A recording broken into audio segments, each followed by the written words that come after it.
Ici, dans un autre passage sur les contrats mystérieux, les cambriolages en règle. À quel type de cambriolage que vous voulez parler ici aux électeurs?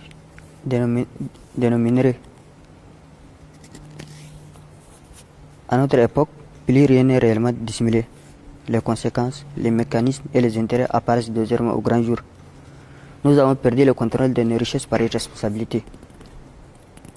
Nos sous-sols sont dépouillés de la manière la plus humiliante par des compagnies multinationales étrangères qui opèrent de véritables braquages mandatés sur les minéraux technologiques, métaux de base, métaux précieux, semi-précieux, fossiles énergétiques, proches et minéraux industriels de construction.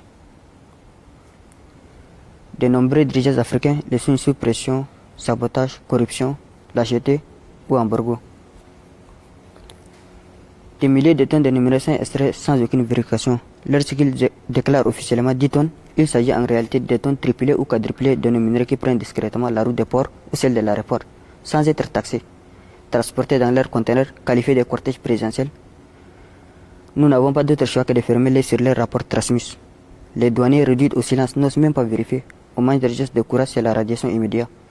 Face à ces pillages organisés, je refuse de garder le silence. J'estime qu'il est de mon devoir d'apporter ma pierre de contribution au réveil du patriotisme et à la défense de nos intérêts. À ma vision nationaliste, la redevance voudrait 70% de ces richesses revient au peuple propriétaire de cette terre, 25% à leurs machines, 5% aux localités situées à proximité de compagnies minières souvent contournées et oubliées.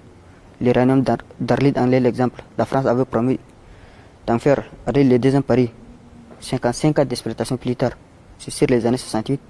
Ces promesses n'ont tenu cette dessin dans les poussières de Paris à Bidonville. Et nous avons aussi de sérieux problèmes. Nous avons l'habitude de voir nos mines comme de simples pierres. Mais en réalité, c'est grâce à elles que nous nourrissons leurs armées, bâtissons leurs infrastructures colossales qui attirent des milliers de visiteurs venus des quatre coins du monde.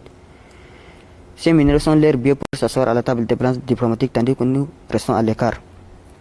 Donc, réécrivons nos règles. Le prix du pouvoir appartient au vendeur, jamais à l'acheteur. C'est à nous de fixer absolument le prix d'exploitation. Pour comprendre la gravité de la situation, prenons une simple image de mon anecdote. Tu as un mouton à égorger. Ton voisin possède le couteau. Vous collaborez. Une fois l'animal abattu, il garde tous les parties nobles et te laisse finalement que les poumons et les testicules. Accepterez-vous un tel partage? Vous avez quand même contribué. Non. Il prend tout le parti sensible et te laisse finalement que les poumons et les testicules, le mouton vous appartient. Accepterez-vous un tel partage? Non, peut-être il faut rectifier les tirs prochainement. C'est pas nouveau, ça se passe avec nos minerais. Une part de ces revenus est même bloquée par le FMI, pendant que les véritables richesses s'envolent vers les métropoles étrangères. C'est un cambriolage déguisé en contrat légal. Permettez-moi de vous dévoiler la confession de l'ancien président congolais Pascal Lissouba disait: par quel moyen savoir? Je ne sais pas la quantité exacte de barils de pétrole que les compagnies multinationales étrangères extraient dans mon pays, alors qu'il siégeait au fauteuil suprême. Un autre témoignage éclaire cette déposition. Au lieu de rapatrier nos capitaux d'exploitation, la firme Albert Yuma, opérateur économique du Congo, il bloque nos fonds et FMI et il nous propose des prêts qui dépassent 10% d'intérêt. Prenez un simple exemple. 70% pour eux, 30% pour nous. Si on gagne 10 milliards sur l'exploitation, ils en posent 7 milliards et nous laissent 3 milliards.